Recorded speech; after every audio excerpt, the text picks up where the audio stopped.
tous, on va commencer par cette conférence de cardiologie par le dossier douleur de la jambe droite chez un homme de 74 ans.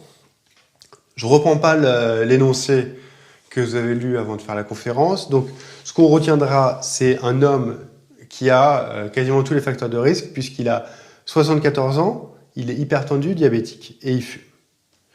Donc, première question, on nous demande d'interpréter une photographie.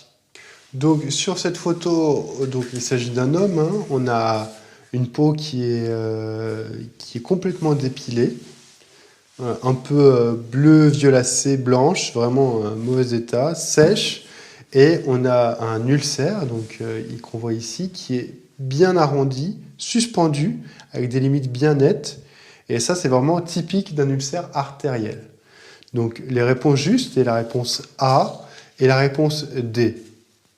Question 2, quel diagnostic suspectez-vous? Donc, c'est la réponse D, une artérite oblitérante des membres inférieurs au stade 4, c'est-à-dire au stade d'ischémie critique et de troubles trophiques. Donc, l'angiodermite nécrosante, réponse E, c'est une autre pathologie. On a 3 grandes causes d'ulcères au niveau des membres inférieurs. L'ulcère artériel, qu'on vient de voir, l'ulcère veineux avec l'insuffisance veineuse chronique sévère, et enfin l'angiodermite nécrosante qui est une autre forme d'ulcère plutôt suspendu, qui peut un peu ressembler à ça, qui est très douloureux. On n'a pas les anomalies de l'examen clinique telles que la peau desséchée, sans poils, l'absence de poux périphérique. Question 3. Concernant l'ulcère, quels arguments cliniques orientent vers une insuffisance artérielle?